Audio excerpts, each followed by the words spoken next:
Hello and welcome. You stand at the edge of understanding something that changed everything. Before there were two worlds, there was one.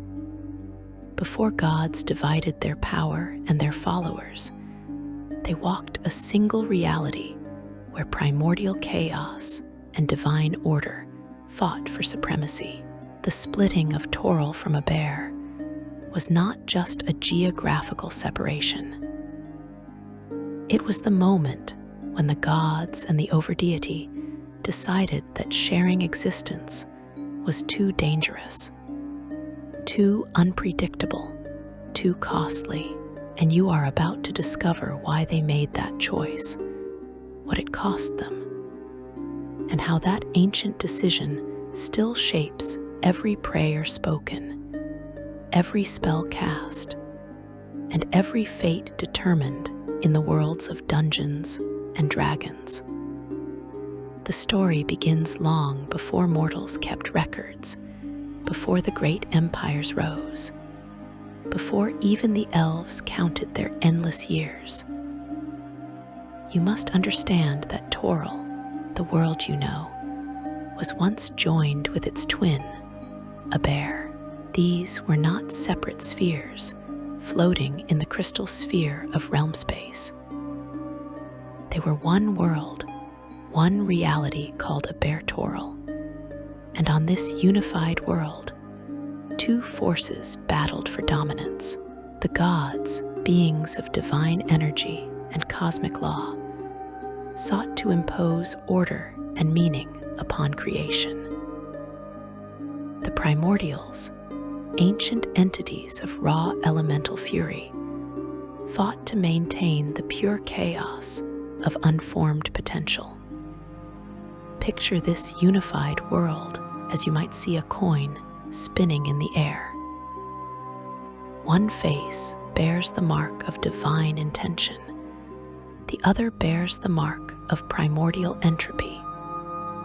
But while the coin spins, you cannot truly say which face is up. Both exist simultaneously, neither fully dominant.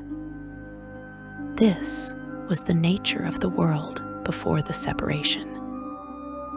Mortals lived in a reality where the laws of nature could shift without warning, where today's mountain might become tomorrow's ocean, where time itself flowed inconsistently across different regions. The gods who walked this unified world were not the organized pantheons you know today. They were younger then, less defined by the strict portfolios and domains that would later categorize them. Based on what we know of divine history, we can assume that Mistral, the earliest incarnation of the goddess of magic, had not yet claimed her full power over the weave. Tempus, god of war, had not yet refined conflict into an art. Sylvanus, keeper of nature, had not yet established the boundaries between civilization and wilderness. They were still discovering what it meant to be divine, still learning how to shape reality with their will, still competing with the primordials for the right to determine the world's nature. Io, the overdeity, the one who stands above all others, watched this struggle with interest, but not interference. You must understand Io's nature to comprehend why the separation became necessary. Io is not a god who acts directly in the world. Io is the cosmic balance itself, the ultimate arbiter of divine power, the force that ensures no single deity becomes too powerful. When the gods and primordials fought their ancient war, Io did not take sides. Io simply maintained the cosmic scales, ensuring that neither force could completely destroy the other. During this age, mortals existed in a state of constant adaptation. The humans, elves, dwarves, and other races had not yet developed the stable civilizations you read about in the history books.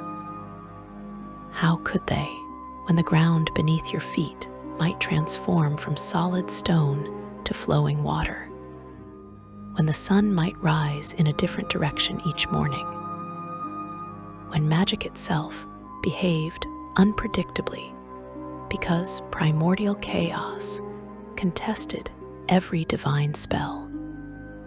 You could not build cities or kingdoms. You could only survive, only endure, only hope that the next shift in reality would not erase you from existence. The gods began to recognize a fundamental problem with this arrangement. They desired worshippers who could build temples, organize priesthoods, and spread their faith across the world. They wanted mortals who could create art, celebrating their glory, write texts, preserving their teachings, and establish traditions that would endure through generations. But the primordials cared nothing for such things. The primordials reveled in destruction and recreation, in the endless cycle of form and formlessness. Every temple the gods inspired mortals to build, the primordials saw as an offense against the natural chaos of existence. The Dawn War, as the sages named it, erupted from this fundamental disagreement. You stand now at the understanding of why this war mattered so profoundly. This was not merely a conflict between powerful beings. This was a war over the very nature of reality itself. Would the world be a place of order, where mortals could thrive and build and worship? Or would it remain a realm of chaos, where only the adaptable and fortunate survived from one day to the next? The battles of the Dawn War reshaped the unified world countless times. In one region, a god might claim victory and establish temporary order. Mountains would stand firm, rivers would flow in consistent paths, and seasons would follow predictable patterns. Mortals would rush to these stable zones, building settlements and praising the victorious deity. But then, a primordial would counterattack, unleashing elemental fury that shattered the imposed order. The mountains would melt into molten stone. The rivers would rise into the sky as eternal waterfalls, and the seasons would merge into a single, endless storm of conflicting weather patterns. Gods fell during this war. Not permanently, for true deities cannot die easily, but they were diminished, scattered, reduced to fragments of their former power. Primordials were imprisoned, bound into the elemental planes, locked away where their chaos could not touch the mortal world. Yet neither side could claim absolute victory. The unified world remained contested ground, split between regions of divine order and primordial chaos. You must understand the role of mortal worship in this struggle. When mortals pray to a god, they strengthen that deity's power. When they build temples and conduct rituals, they anchor divine energy into physical reality. The gods recognized that controlling the mortal population meant controlling the flow of power in their ongoing war against the primordials. This could imply that the primordials understood this too, and they began to corrupt and destroy mortal settlements, specifically to weaken the gods who protected them. This created a terrible cycle. Gods would nurture civilizations, guiding mortals to build great cities and establish complex societies. These civilizations would flourish briefly, generating tremendous amounts of worship energy for their patron deities. Then the primordials would target these centers of order, unleashing catastrophic attacks that reduced cities to rubble and scattered populations into terrified refugees. The gods would respond by gathering their strength and striking back at the primordials. But this left their remaining mortal followers vulnerable to new attacks. The mortal races began to despair. Some turned away from the gods entirely, reasoning that divine patronage brought only destruction. Others begged the gods to end the war, to make peace with the primordials, to accept some kind of compromise that would allow stable life to emerge. The gods heard these prayers, and they were moved by the suffering of their worshippers, but they could not see a path to peace. The primordials would accept nothing less than the complete abolition of imposed order, and the gods could not permit the world to return to primordial chaos. Several gods attempted diplomatic solutions, though this conclusion comes from what we know of divine nature. They approached powerful primordials with offers of shared dominion, proposing that the world be divided into clear zones of influence. The gods would rule certain regions with absolute order. The primordials would command other regions with absolute chaos, and neither would interfere in the other's territory. Some primordials may have considered these offers, but ultimately, the fundamental incompatibility of their natures made lasting agreement impossible. Order seeks to expand and encompass all things. Chaos seeks to dissolve all boundaries and structures. They cannot coexist peacefully in the same space.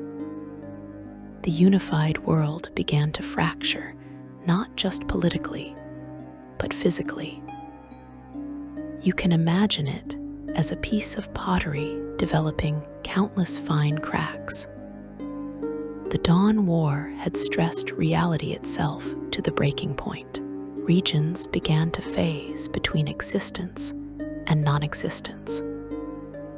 Some areas would suddenly vanish from the world, only to reappear days or years later in a different location. Time became increasingly unstable, with some valleys experiencing years of history, while the mountains around them aged only days. Magic, which depends on stable laws of reality to function consistently, became dangerously unpredictable. Io observed all of this with growing concern.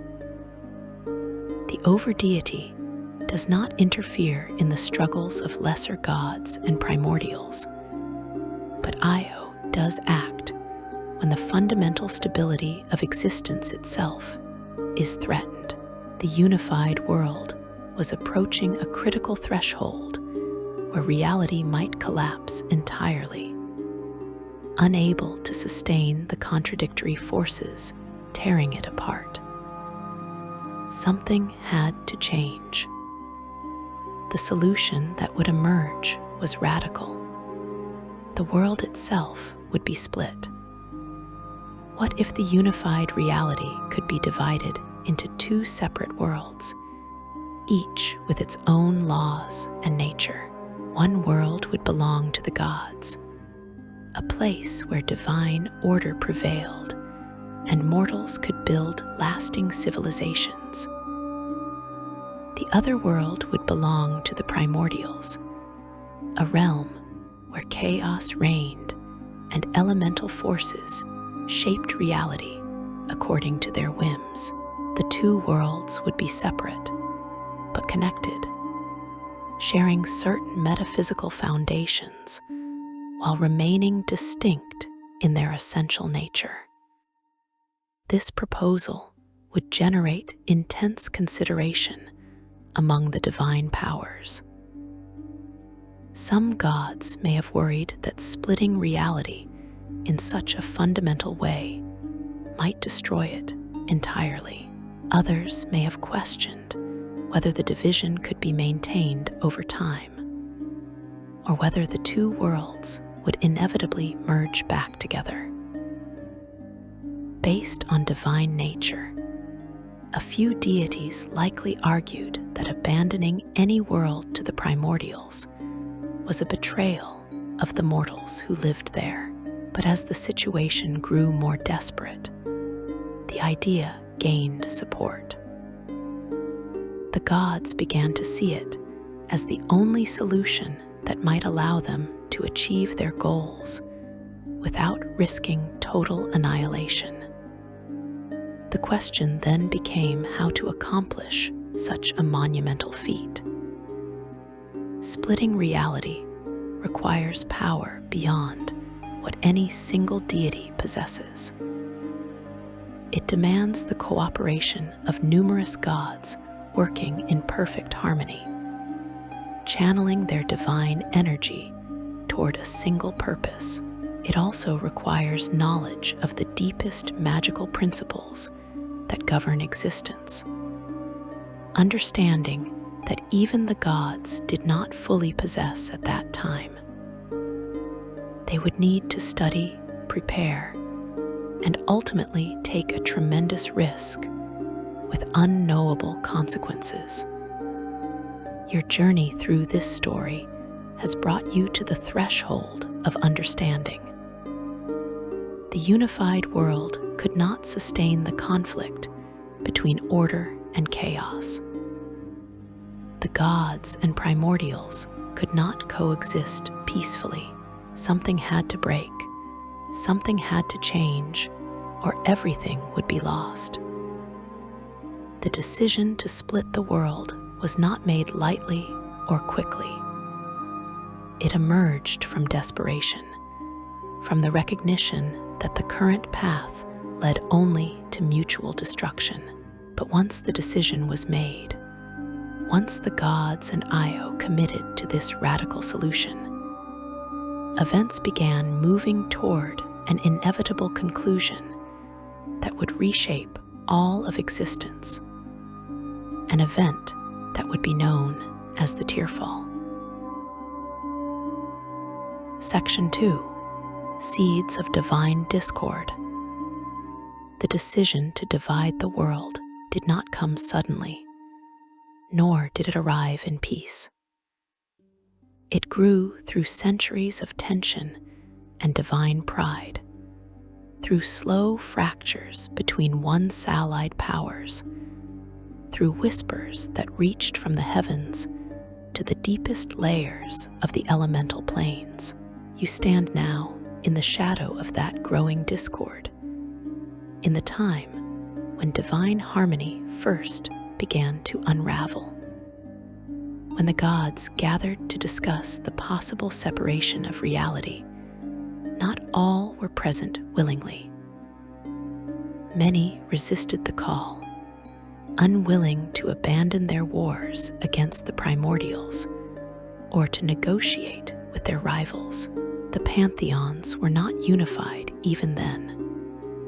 The Ferunian gods distrusted the outsiders. The Mulhorandi deities guarded their ancient dominions with suspicion. The Seldarine, the elven gods led by Corellin, viewed the whole affair as a potential threat to elvenkind. Each group saw the problem through the lens of its own followers, and none could yet imagine how truly vast the consequences would become. The insidious truth is that even among divine beings, envy and pride burn strong. There were gods who coveted the worship of others, who believed that the world's instability could be turned to their advantage. Mistral, the ancient goddess of magic, who predated even the name Mistra, saw opportunity in the chaos of creation, for magic thrived in uncertainty. Tempest saw endless warfare as a proving ground for strength. Shar whispered that destruction would pave the way for rebirth, while Selûne feared that such talk hid a hunger for control. Thus, the seeds of discord spread not only between the gods and primordials, but among the gods themselves. As you listen, feel the tone shift toward unease. The divine discussions that sought to unite creation's powers began instead to fracture further. The debates drew sharp edges, and every argument served as another crack in divine unity. Mistral sought knowledge above all else, believing the key to separation lay in understanding magic's first principles. Moradin, ever the smith, believed that creation could not be undone without shattering everything into oblivion. Chauntea, mother of the world's life, feared what would happen to her children if the fabric of reality were torn apart. The primordials, though unaware of the full plan, began to sense movement in the divine realms. They felt ripples across reality as the gods argued and experimented. They responded in kind. Great entities like Asgorath, the world shaper, and the elemental lords intensified their mastery over elemental chaos, creating storms larger than continents, quakes that cracked mountain ranges, and fire that devoured entire skies. They were preparing for war again. The Dawn War had ended in exhaustion, but not in peace. Its unresolved hatred now festered beneath the surface, waiting for the final spark to ignite it anew. That spark would come not from malicious design, but from divine experimentation and the growing instability of reality itself. Based on what we know of divine nature and the progression of events, it appears that certain deities began testing the boundaries of what was possible. Mistral, whose curiosity was boundless and whose will was unyielding, may have sought to harness the weave itself, the foundational layer through which all magic and divine will flows, to test whether one reality could indeed divide into two. This would align with her nature as the architect of magical law. Such experiments, even if small in intention, would have tested whether a portion of the world could be isolated perfectly, free of primordials, and untouched by chaos. Magic does not respond kindly to uncertainty, and any attempt to manipulate reality at such a fundamental level would have consequences. The equilibrium of energy between the divine and primordial forces was already precarious. Any significant magical working that disturbed this balance would send tremors through existence itself. And in such tremors, every primordial in existence would feel the sudden change, as though a deep, ancient wound had reopened. The primordial's response was immediate and overwhelming. Akkadi unleashed tempests of shattering fury across the world's skies. Grumbar, the shaper of earth, called the mountains to rise like fists against heaven. Magma seas erupted as Kossuth's power boiled through the crust of creation. The primordials believed the gods had betrayed their unspoken stalemate, attempting to reshape reality again. They struck with all their might, and what had been an uneasy peace transformed into renewed catastrophe. The gods were unprepared for the ferocity of the assault. Their unity already frayed, their plans unfinished. Some, like Helm and Tyr, gathered their forces quickly, forming defenses around regions of stability. Others were consumed by their own natures. Talos relished the chaos, calling it divine cleansing. Shar blamed Selûne's light for revealing whatever had triggered the primordial's rage. Sylvanus turned inward, retreating into the heart of forests, now burning with primordial fire. Amid this chaos, mortals suffered once more. Entire continents split as titanic energy rippled through the world. Oceans boiled and mountains fell. The elves, whose ancient cities were often built near regions of magical stability, were devastated. Dwarven strongholds collapsed into the depths. Humanity, still in its dawn age, scattered in fear and confusion, praying to any god who would listen. The divine councils collapsed into blame and recrimination. Yet one truth emerged amid the shouting. The unified world could no longer hold both divine order and primordial chaos.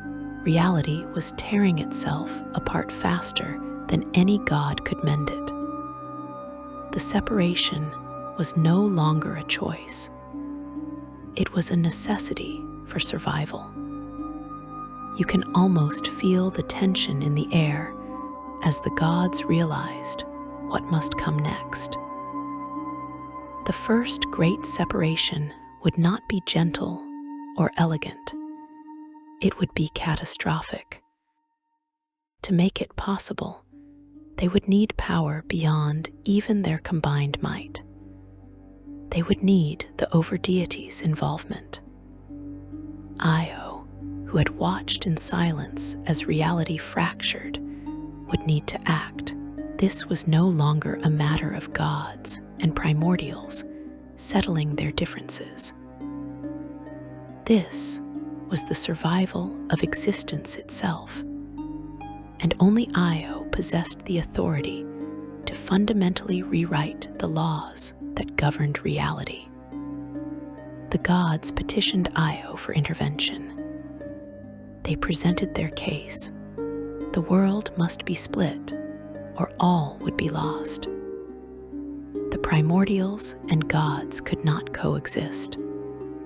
The mortal races deserved a chance to build civilizations without constant annihilation. Order and chaos needed separate realms to exist without destroying each other. Io's response, when it finally came, was not what the gods expected. The overdeity did not refuse, but neither did Io simply grant permission. Instead, Io set conditions. The separation would happen, but it would require sacrifice. The gods themselves would be divided between the worlds. Their power would be limited, bound more strictly to mortal worship than ever before. They would no longer walk freely among their followers, but would be constrained by cosmic law.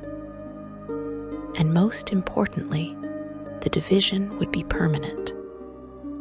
Once split, Abeir and Toril would remain separate for ages beyond counting. The gods debated among themselves whether to accept these terms. Some argued that the restrictions were too severe, that binding divine power to mortal faith would make them vulnerable in ways they had never been before. Others recognized that they had no choice. The alternative was total annihilation, the complete collapse of reality into formless void. In the end, necessity won. The gods agreed to Io's terms. They would split the world, accept the limitations placed upon them, and divide themselves between two separate realities. It was a preparation forged in desperation. Divine alliances shifted constantly as the work began. Mistral, despite any role in triggering the renewed conflict, remained central to the effort. Her command of magic was unmatched.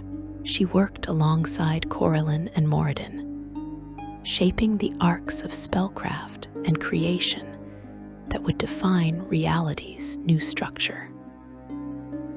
Agma recorded every word, every calculation. Gond crafted divine mechanisms to stabilize the transition. Meanwhile, the war raged on. The primordials sensed the divine effort and unleashed their wrath. Entire landscapes became elemental battlefields. Seas froze solid in moments, only to shatter into boiling tides seconds later. The sky burned with ozone and lightning, echoing with roars that shook continents. The gods had to defend their work even as they built it, driving the primordials back long enough to hold the boundaries in place. The elves tell a legend that during this time, Corellin's tears fell as starlight upon the surface of the world, forming the first true constellations. This could imply that he wept not from sorrow, but from the knowledge that the stars would soon shine upon two skies, never again the same. As the divine architects labored, lesser gods grew restless. They feared being forgotten or diminished in the process.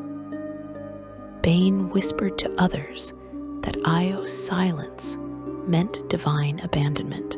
The seeds of future conflicts were being sown even as the gods worked to save creation. It became clear that once the separation was complete, the gods themselves would not all remain together. Just as the world would split, so would divinity. Some would be bound to Toril, others to Abeir, divided according to their essence and their alignment toward order or chaos. This realization filled many with dread. Friendships forged over eons would be broken. Divine relationships would be severed forever. Through it all, the work continued. The gods shaped the boundaries, defined the laws, and prepared for the moment when one world would become two. And thus, the seeds of divine discord, sown through pride, fear, and longing, finally bore their fruit. The unified world trembled, divided not only by cosmic law, but by the hearts of those who ruled it. Everything was moving toward one inevitable moment, the act that would forever split the planes, the gods, and the fate of all mortal life. When the final rites of separation began, not all who participated would survive unchanged. Section 3. The Breaking Point and First Sundering. The moment arrived not with fanfare, but with silence. After centuries of war, after endless debates and failed experiments, after the world had been torn nearly beyond recognition, the gods gathered for the final act. You stand now at the precipice of that moment, feeling the weight of what is about to unfold. Every deity who had sworn to participate knew that this ritual would change them forever. Some would lose their connection to beloved worshippers. Others would lose their very identity.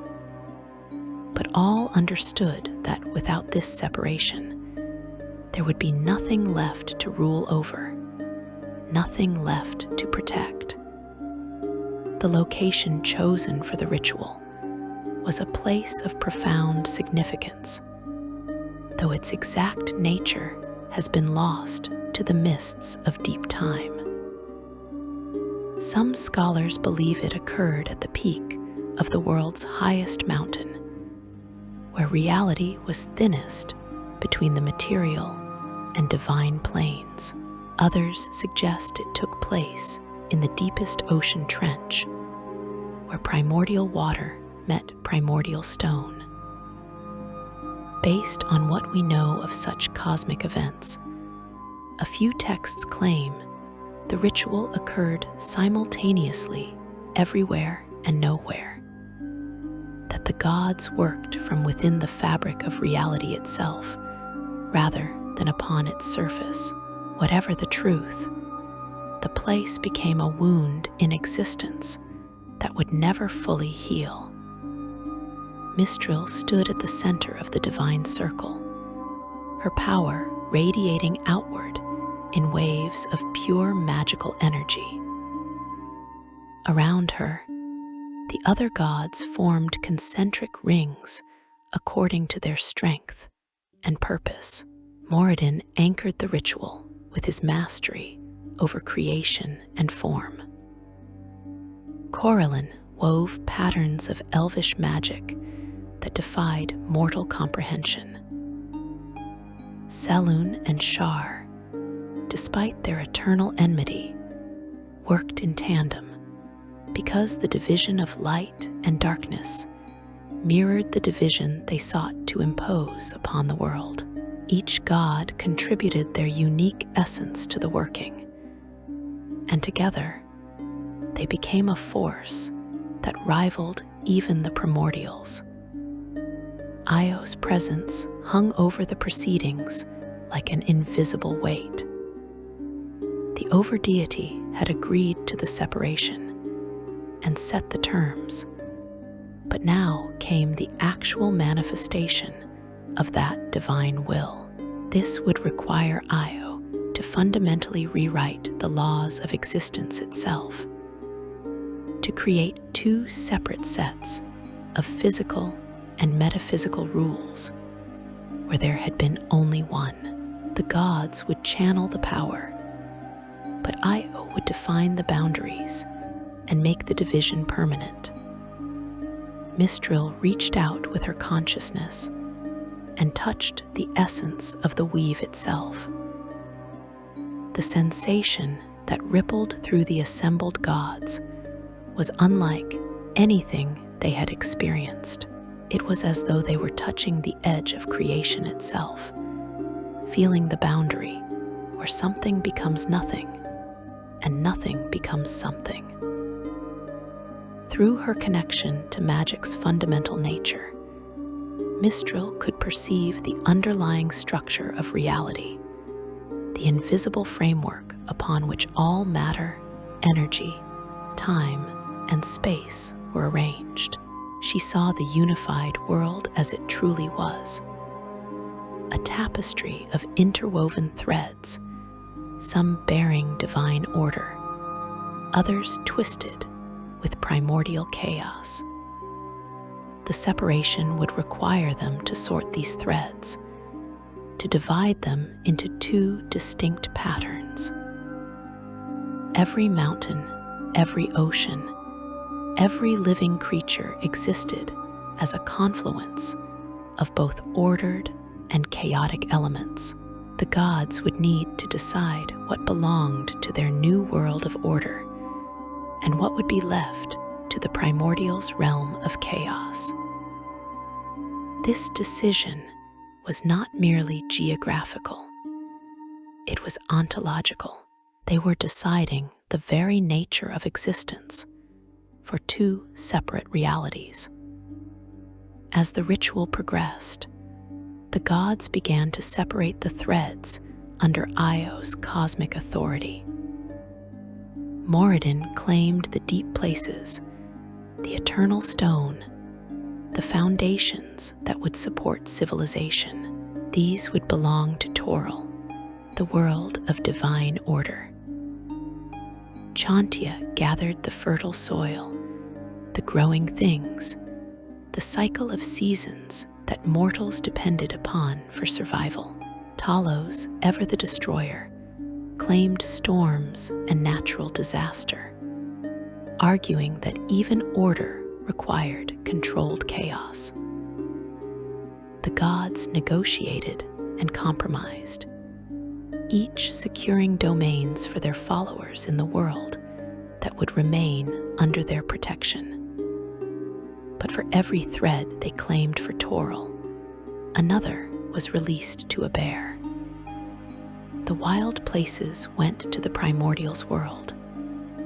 The untamed elemental forces, the regions where magic flowed without structure, the lands where dragons, those children of both divine and primordial lineage, would hold dominion.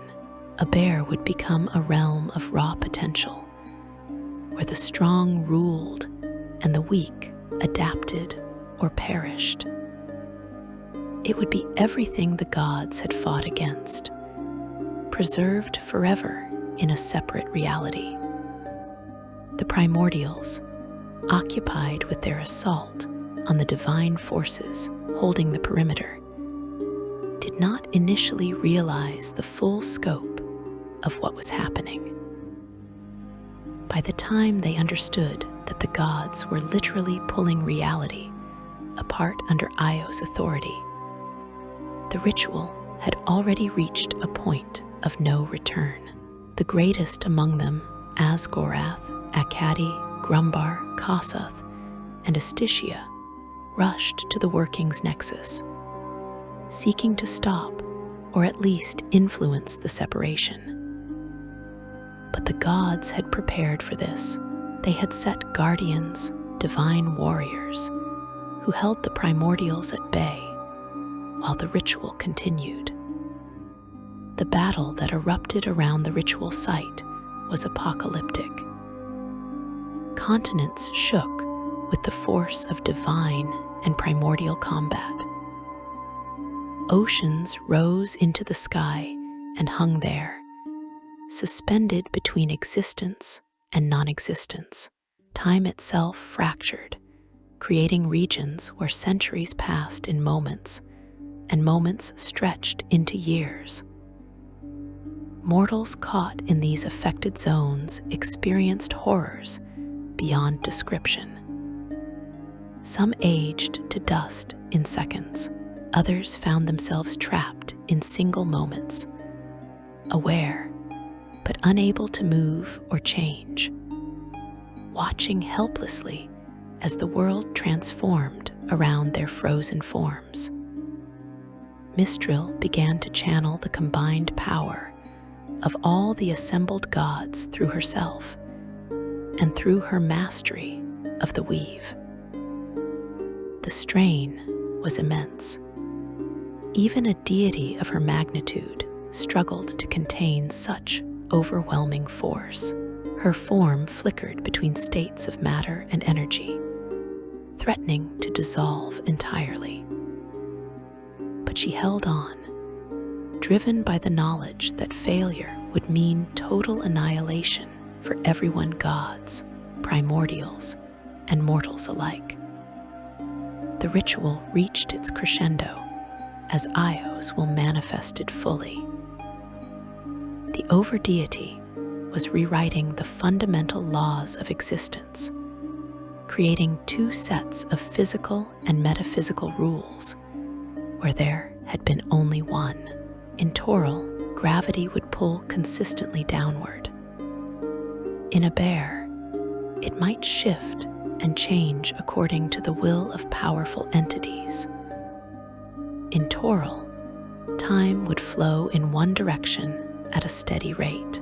In Abeir, temporal anomalies would be common, even expected. The differences multiplied with each passing moment, creating two increasingly incompatible realities. The actual moment of separation came without warning. One instant, there was a single unified world. The next, there were two. You can imagine it as a great tearing sound that existed below hearing, a sensation of profound wrongness that every living being felt simultaneously regardless of their location. The world split along lines that had been carefully drawn by divine will under Io's cosmic law. But the splitting was violent, chaotic, and incomplete.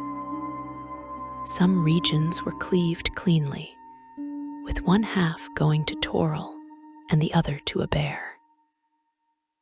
Other areas were shredded, scattered across both worlds in fragments that would take millennia to settle. Entire civilizations found themselves divided, with half their population suddenly existing in a different reality, unreachable and unknown. Families were separated, lovers torn apart, children lost to parents, parents lost to children, all in the span of a single heartbeat. The dragons suffered perhaps the worst fate.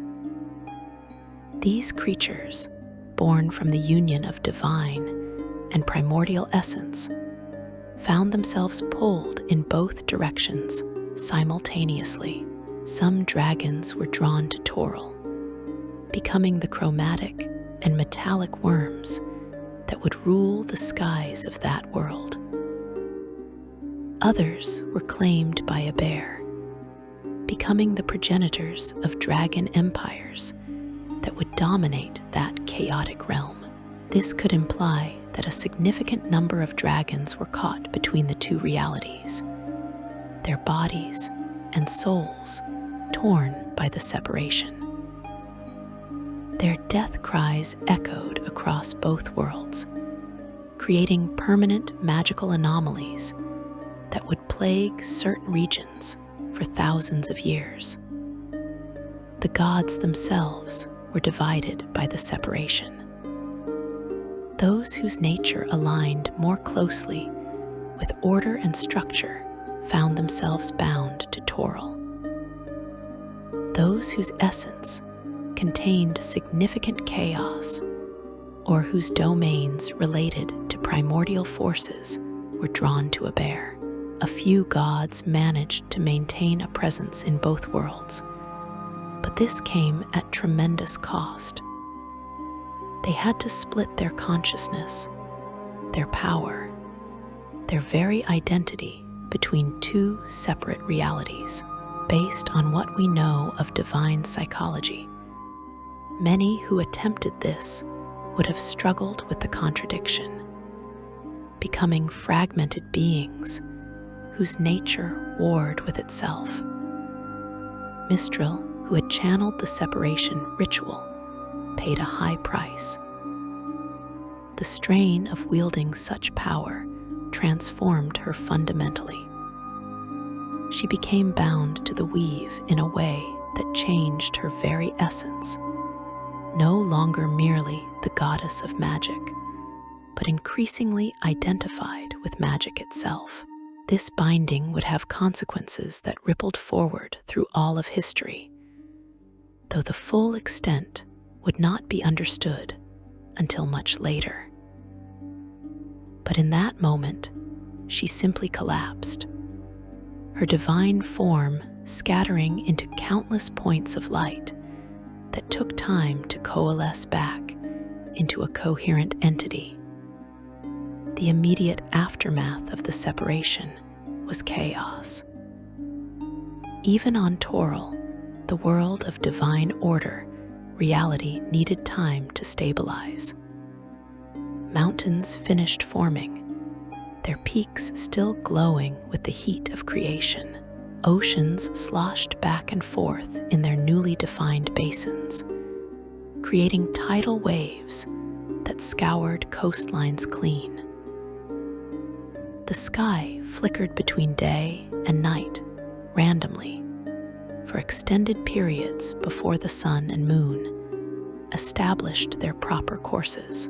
Magic itself behaved erratically, sometimes working as expected, other times producing wildly unpredictable results, or failing entirely. Mortals emerged from hiding places they had sought during the final days of the ritual. They found a world transformed. Some landmarks they had known their entire lives were gone, replaced by unfamiliar terrain. Other features remained, but seemed somehow wrong, slightly altered in ways that created deep unease. The survivors gathered in small groups, sharing stories of what they had witnessed, trying to make sense of the incomprehensible. The elves discovered that a portion of their population had vanished, presumably drawn to Abeir. Their great forests remained, but many of the ancient trees they had revered were gone, replaced by younger growth. The elven response was to withdraw, to mourn, and to slowly rebuild their civilization with painful awareness that they were now diminished. The dwarves found their mountain homes relatively intact, though many of the deepest tunnels now led nowhere, ending in walls of solid stone where once they had connected to vast underground networks. Some clans had disappeared entirely. Others emerged from isolation to discover they were the last of their line. Moradin wept tears of molten metal, and where those tears struck the earth, new veins of precious ore formed small consolation for the losses suffered. Humanity, still young and adaptable, fared better than the elder races in some ways.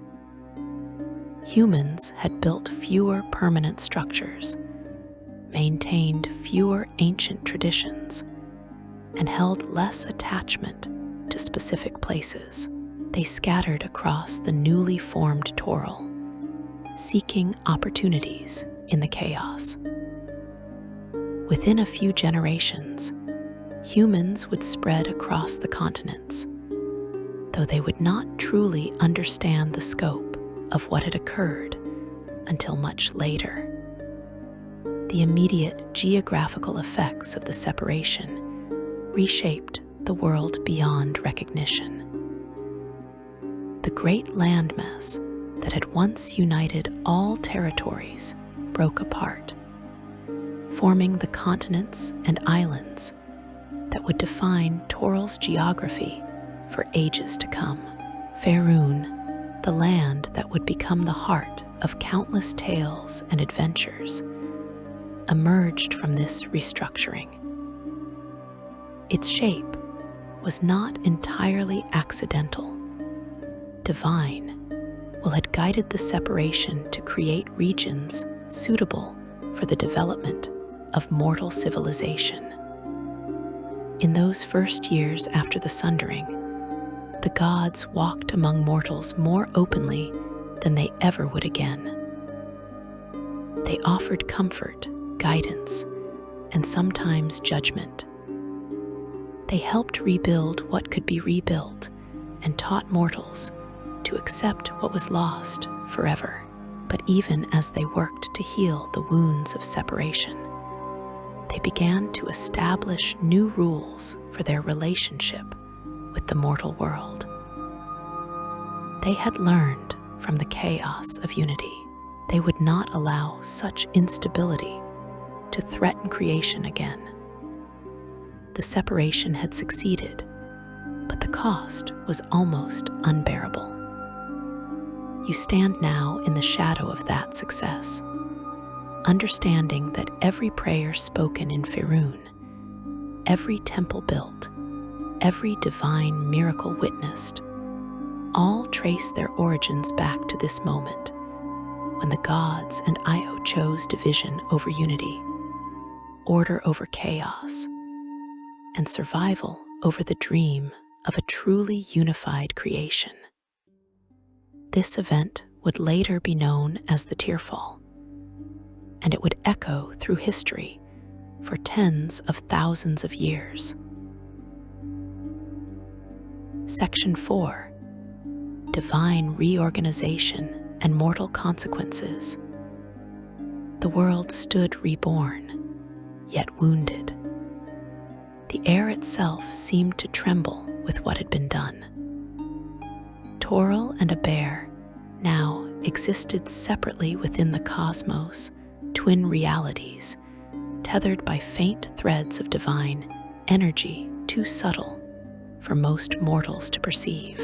The gods who survived the first great separation surveyed their work with weary recognition. For what had begun as desperation had ended in a new creation. Yet, as you listen now, feel the unease beneath the triumph. The act that saved reality had also unmade it in ways the gods could not entirely foresee. In those first ages after the sundering, the gods found themselves divided in more than location. The laws that governed their power had changed fundamentally. Before the separation, they could walk freely among mortals, their physical forms limited only by their will. Worshippers sustained them, but they were not strictly bound to that worship in the way they would become. After the separation, that bond became absolute. A god's existence now depended directly on mortal faith, channeled through prayer and ritual. The separation had reshaped the laws of divinity itself. Binding gods to the worlds, they served in ways that had never existed before. Io's authority had enforced this new cosmic law. The gods had invoked the overdeity's power to split reality, and Io had established consequences for that invocation. Power would no longer be limitless. Influence would no longer be universal. From this point onward, a god could reign only where faith existed to sustain it. This was the divine reorganization, the new cosmic law written into the very structure of Toril. The gods convened once again, not to wage war, but to divide the governance of creation. The pantheons solidified, their borders drawn by faith, language, and geography. The Firunian, Mulhorandi, and Seldarine gods all carved out their realms of influence. Each claimed control over a specific portfolio: war, knowledge, magic, death, nature, ensuring that divine authority would never again overlap in ways that could destabilize reality.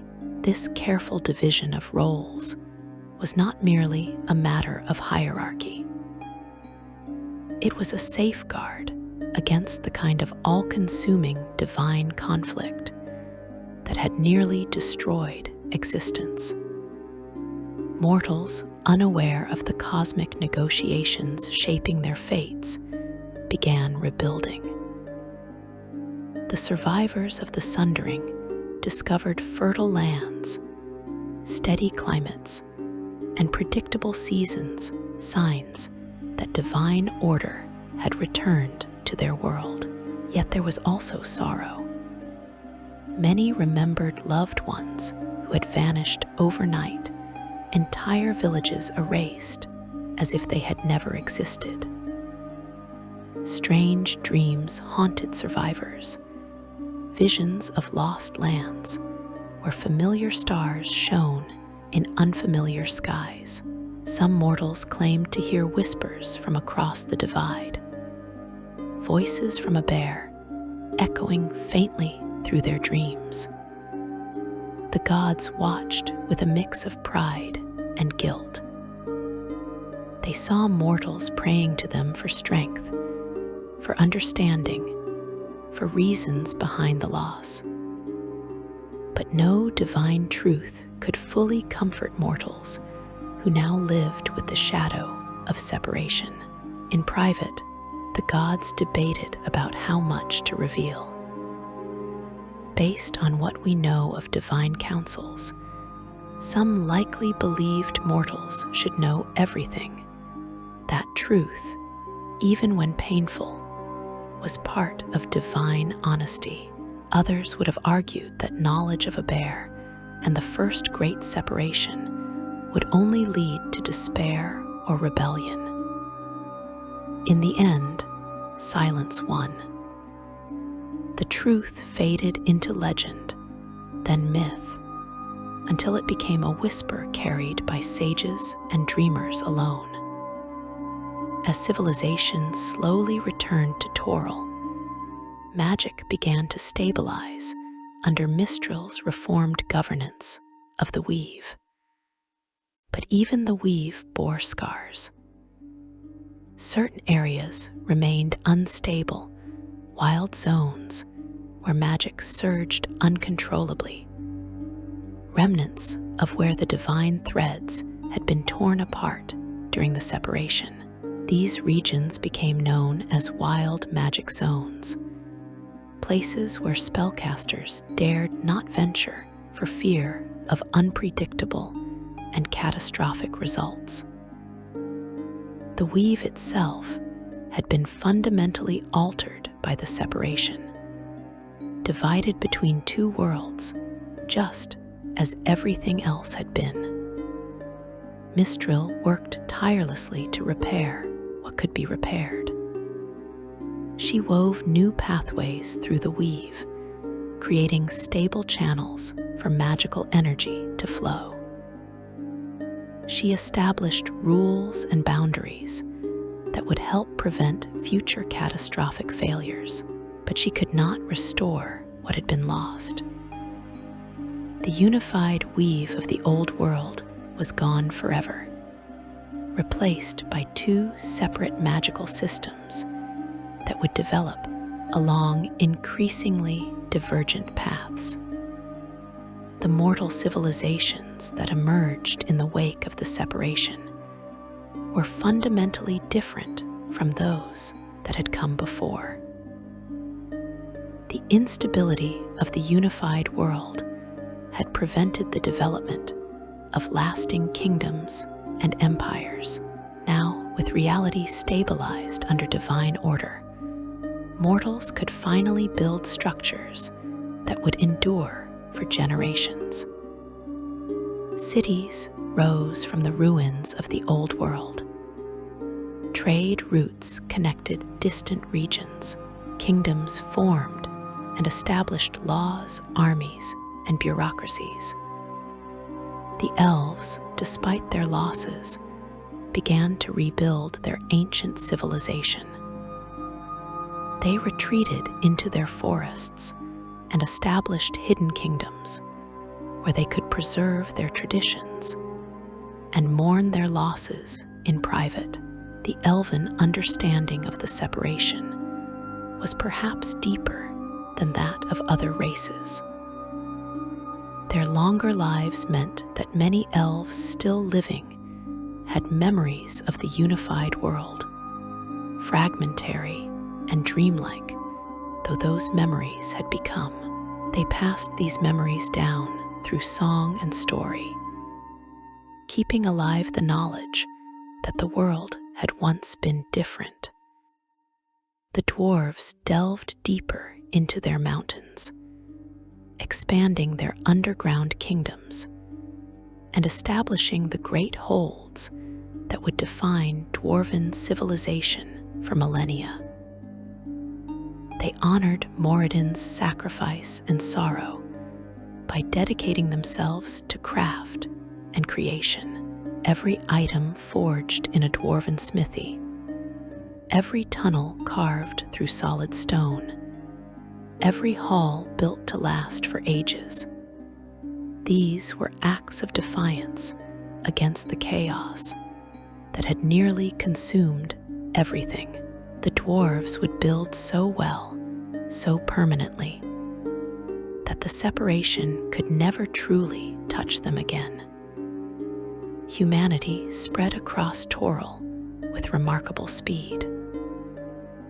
Unencumbered by the long memories of the elder races, humans adapted to the new world with enthusiasm and ambition.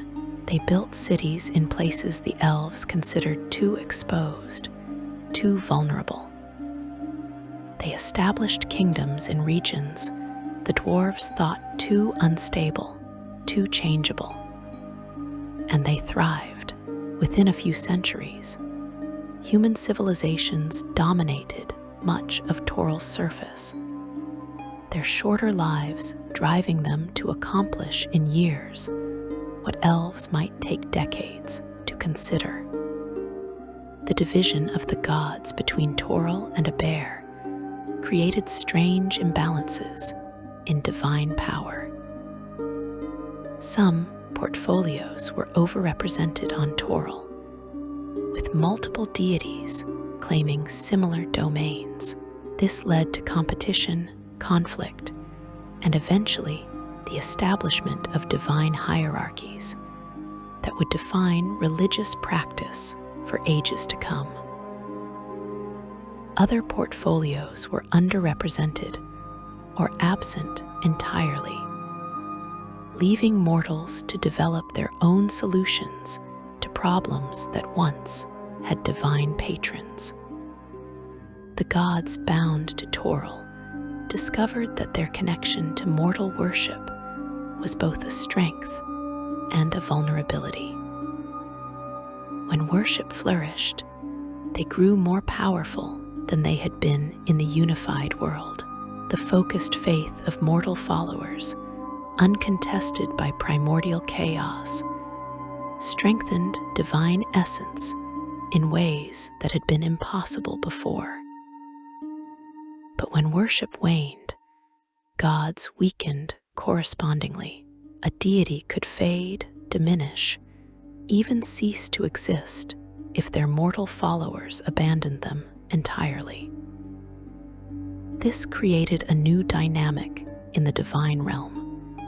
Gods now competed for followers, not merely out of pride, but out of necessity for survival.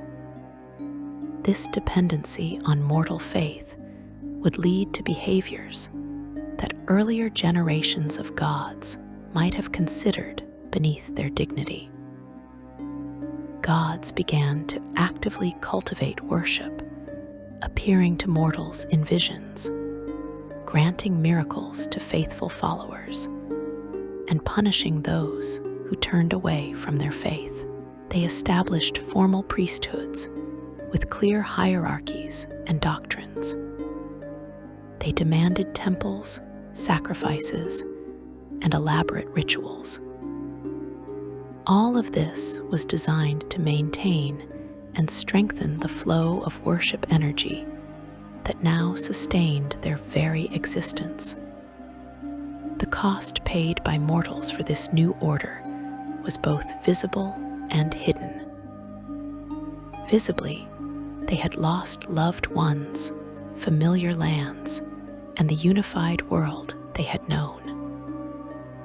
Entire bloodlines had been severed, with descendants now living in unreachable realities.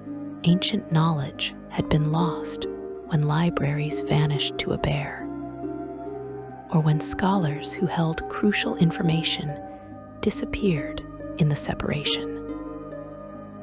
Magical traditions were broken when teachers and students found themselves on opposite sides of the divide. The hidden costs were perhaps greater. The separation had introduced a fundamental wrongness into reality, a sense that something essential was missing. Mortals felt this as a vague unease, a longing for something they could not name. Dreams became strange and troubling, filled with images of landscapes that no longer existed in their world. Some mortals developed the ability to sense the boundary between Toril and Abeir, feeling it as a distant pressure at the edge of perception. These individuals often went mad, their minds unable to reconcile the existence of a world they could sense but never reach. Magic itself became more dangerous in certain ways. The division of the weave had created imbalances and instabilities that manifested as unpredictable surges of magical energy. Spellcasters who attempted ambitious workings sometimes found their spells behaving in ways that defied their training and understanding. New forms of magic emerged, born from the separation itself. Shadow magic that drew on the space between worlds, wild magic that tapped into the chaotic energies of the divide, and chronomancy that exploited the temporal fractures left by the sundering. The natural world bore its own scars from the separation. Entire species had been divided between the two worlds, with populations on Toril suddenly isolated from populations on Abeir. This led to evolutionary divergence as creatures adapted to their new environments without the genetic exchange that had occurred in the unified world. Some species went extinct on one world while thriving on the other. New species emerged, born from the altered magical and physical conditions of the separated realities. The dragons, as beings of both divine and primordial heritage, exemplified the consequences of separation more than any other race. Those chromatic and metallic dragons that remained on Toril found themselves diminished, cut off from the primordial wellsprings of power that had sustained their ancestors. They became more mortal, more vulnerable, though still formidable by the standards of other races.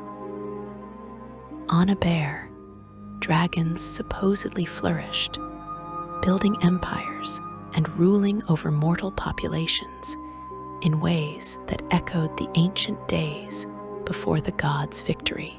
The divide between dragon populations on the two worlds would grow with each passing generation, until Toril's dragons and Abeir's dragons would become fundamentally different beings. The reorganization of divine power and mortal society took centuries to complete. Slowly, painfully, a new normal emerged. Mortals learned to live without the loved ones they had lost.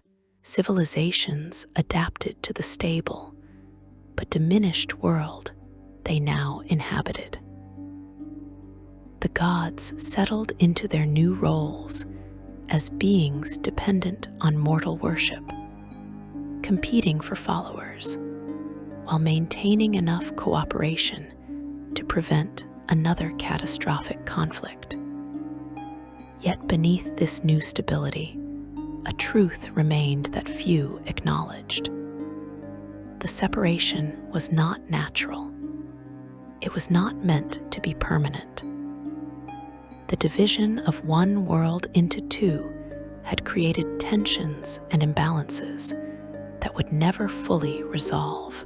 Reality itself strained against the artificial boundary, seeking to reunite what had been torn apart. This strain would manifest in unexpected ways over the ages to come, setting the stage for future sunderings and catastrophes that would repeatedly reshape the world. You stand now in the understanding of how profoundly the first great separation changed everything. The gods had saved creation by dividing it, but that division came with a price that would be paid by every generation of mortals that followed. The world was stable, but it was also wounded. Magic was predictable, but it was also scarred. The gods were powerful, but they were also bound.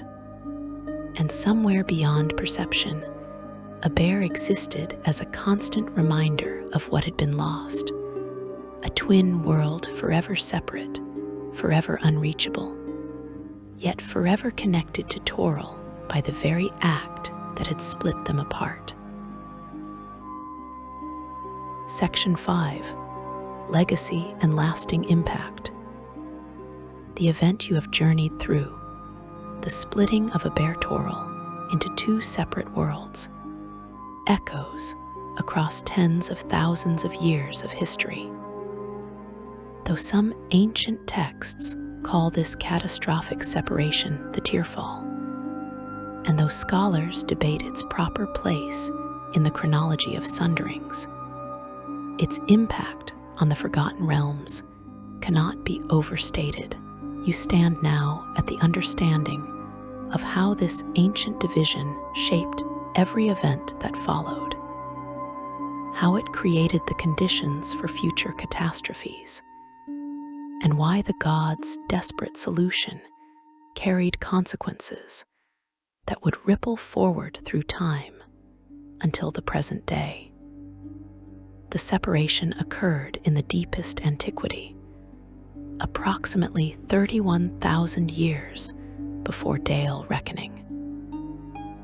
This places it in an age so remote that even the elves, with their centuries-long memories, possess only fragments of knowledge about it. The creator races, the ancient civilizations that predated the current mortal kingdoms, saw their dominance end in the wake of this event. The world they had known, unified and whole, was gone forever, replaced by Toril, a realm of divine order where civilization could finally take root. After the worlds were separated, Io created the Tablets of Fate to maintain the division and stabilize the laws of realm space. These artifacts, which had been central to the separation itself, now served as anchors preventing Abeir and Toril from drifting back together. The tablets contained the cosmic laws that governed the relationship between gods and mortals, defined divine portfolios, and maintained the balance between law and chaos, order and entropy. As long as the Tablets of Fate remained intact, and in Io's keeping, the separation would hold. For thousands of years, this arrangement persisted. Civilizations rose and fell on Toril.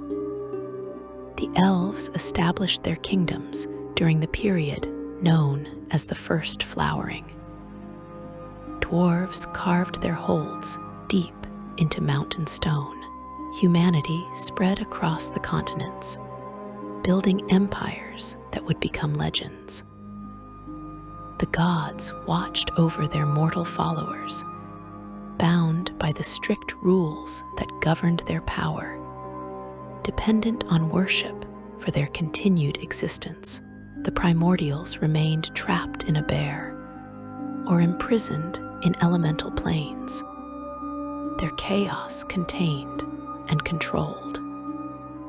Yet beneath this stability, the fundamental wound inflicted by the separation never fully healed. Reality itself remembered that it had once been whole, and it strained against the artificial boundary that kept the two worlds apart. This strain manifested in subtle ways: magical anomalies, temporal distortions, regions where the weave behaved unpredictably. Sensitive individuals sometimes perceived the presence of Abeir as a distant pressure, a sense of something missing that they could not quite identify. Approximately 14,000 years after the original separation, the elves attempted their own grand working of high magic. Around 17,600 years before Dale Reckoning, the greatest elven high mages gathered to create Evermeet, a sacred island realm that would serve as a homeland for elvenkind. The ritual they cast was so powerful that it rippled through time itself, affecting events both forward and backward through history. This working would later be known officially as the First Sundering, though this nomenclature creates confusion with the earlier and more fundamental separation of Abeir and Toril. The creation of Evermeet succeeded, but at terrible cost. The magical forces unleashed by the ritual caused catastrophic disasters across Faerun, reshaping coastlines, destroying civilizations, and killing thousands. Based on what we know of the ritual's temporal effects, some scholars believe it may have influenced or been influenced by the original Tearfall, creating a complex web of cause and effect across millennia. The exact nature of this connection remains unclear, but the fact that such a connection might exist demonstrates how profoundly the original separation had wounded the fabric of reality. For thousands of years after the creation of Evermeet, the separation between Abeir and Toril held firm. The tablets of fate remained in Io's keeping, and the cosmic laws they embodied kept the two worlds distinct and separate. But in the year 1358 Dale Reckoning, an event occurred that would set in motion a chain of catastrophes, leading directly back to the consequences of that ancient separation. Two gods, Bane and Miakul, stole the tablets of fate from Io. Their theft enraged the overdeity, who responded by casting nearly all the gods of Faerun down from their divine realms and forcing them to walk Toril in mortal avatar forms. This period became known as the Time of Troubles, or the Avatar Crisis, a year of chaos during which gods died, mortals ascended to divinity, and the normal order of existence collapsed. When the Time of Troubles finally ended and the tablets of fate were recovered, Io made a decision that would have profound consequences. Rather than simply returning the tablets to their previous state, the over-deity destroyed them. This was not an act of anger, but a deliberate choice. Io recreated the tablets with new rules, forcing the gods to pay closer attention to their mortal followers, and making divine power even more dependent on worship than it had been before. But the destruction and recreation of the tablets of fate weakened the cosmic laws that held reality together. The barrier between Abeir and Toril, maintained for over 30,000 years, began to thin. The two worlds started to drift toward each other, slowly at first, almost imperceptibly, like two objects floating in water gradually pulled together by invisible currents. In the year 1385 Dale reckoning, catastrophe struck. Mistra, goddess of magic and keeper of the weave, was murdered by the combined efforts of Sirik and Shar. Her death unleashed the spell plague, a magical catastrophe so severe that it threw realm space and even the planes themselves into chaos. The weave, which had held magical energy in stable patterns since the time of Mistral, collapsed. Magic became wildly unpredictable, killing thousands of spellcasters instantly and warping entire regions of Toril into nightmare landscapes. Simultaneously, Abeir and Toril crashed together.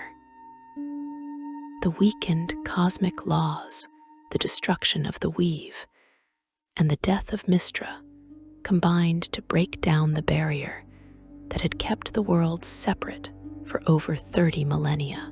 Entire continents switched places between the two realities. Mastica, a great landmass on Toril, was replaced by Likarond from Abeir.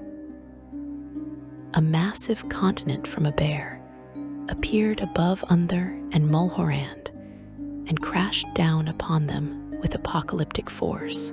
The Dragonborn, a race that had existed only on Abeir, suddenly found themselves inhabiting Toril.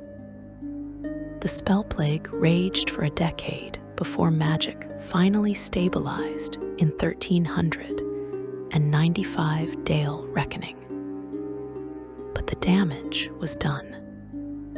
The geography of Toril had been fundamentally altered. Populations had been displaced, nations destroyed, and the carefully maintained separation between the worlds of gods and primordials had been breached. For the first time since the original Tearfall, primordial forces had direct access to Toril, and the carefully constructed order that the gods had fought so hard to establish was under threat. Io observed the chaos and recognized that action was required. The over-deity could not allow the two worlds to remain merged, for that would undo everything that had been accomplished by the original separation. The eternal conflict between gods and primordials would resume, and reality itself might collapse under the strain of containing such contradictory forces. In the late 1400s Dale reckoning, Io initiated what would become known as the Second Sundering. This was not a single catastrophic event like the original Tearfall, but a gradual process that unfolded over several years. The over-deity recreated the tablets of fate once again, rewriting the cosmic laws to re-establish the separation between Abeir and Toril. The gods, uncertain of how this would affect their power and existence, worked frantically with their most powerful mortal servants to prepare for the changes. The second sundering reversed many of the effects of the spell plague. Some lands that had been displaced to Abeir returned to Toril. The weave stabilized under the guidance of a restored Mistra, though it would never quite return to its pre-spell plague state. The barrier between the worlds was re-established, once again separating the realm of divine order from the realm of primordial chaos. But the second sundering also revealed something profound about the nature of the original separation. The fact that Abeir and Toril could merge and then be separated again demonstrated that the division was not as permanent as the gods had believed. The two worlds were fundamentally linked, two halves of a single whole that had been torn apart. No matter how strong the barriers between them, no matter how carefully Io maintained the cosmic laws, the worlds would always strain to reunite. This is perhaps the most important legacy of the original Tearfall. The separation of Abeir and Toril was not a solution to the conflict between gods and primordials. It was a temporary measure, a way to delay the inevitable reckoning. The fundamental question that drove the gods to split the world remains unanswered. Can order and chaos coexist, or must one ultimately triumph over the other? Every major catastrophe in the history of the Forgotten Realms traces its roots back to that ancient separation.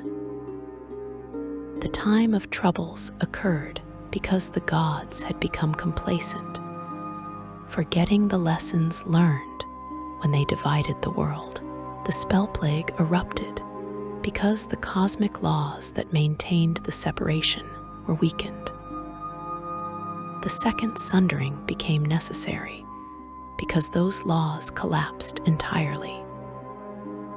Each crisis was, in its own way, an echo of the original choice to divide rather than find a way to coexist. You stand now with the full knowledge of how the gods' desperate decision shaped Faerun's history. Every civilization that rose and fell, every war fought between nations, every spell cast by mortal wizards, all of it occurred within the framework created by that ancient separation. The stability that allowed mortals to build cities and establish kingdoms came at the cost of dividing reality itself. The predictable magic that enabled the rise of powerful spellcasters was purchased with the sundering of the weave into two separate systems.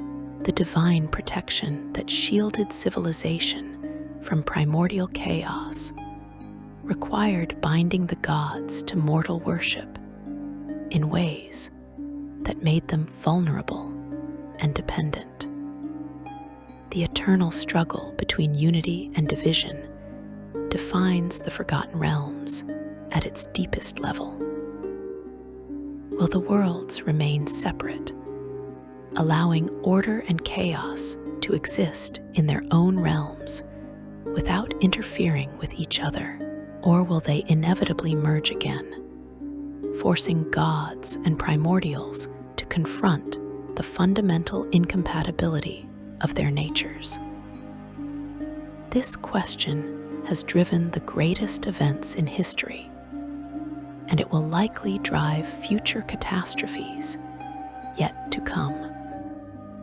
Based on what we know of cosmic cycles and the pattern of previous events, we can infer that the separation between Abeir and Toril will continue to face challenges.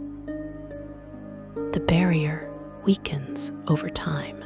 The cosmic laws require constant maintenance. And somewhere in the space between worlds, reality remembers what it was like to be whole. The next sundering, whenever it comes, will be another chapter in this ancient story, another attempt to reconcile the irreconcilable, to find balance between forces that by their very nature cannot coexist peacefully. The gods split Toril from Abeir to save creation from destruction. They succeeded, but their success created new problems that would echo through millennia. Every prayer you hear spoken, every temple you see standing, every miracle witnessed in the name of divine power, these all exist because the gods made an impossible choice in the face of annihilation. They chose order over chaos, division over unity, and the survival of civilization over the dream of a truly integrated world. That choice defines the Forgotten Realms. That choice created the world you know. And that choice will continue to shape events for as long as Toril and Abeir remain separate. Twin worlds, forever connected by the very act that tore them apart. Thank you for joining me on this journey through one of the deepest mysteries of Dungeons and Dragons lore. If you enjoyed this deep dive into the history of the Forgotten Realms, please consider liking this video and subscribing to Lore D&D for more explorations of the rich tapestry of stories that make this universe so endlessly fascinating. Until next time, may your dice roll true and your adventures be legendary.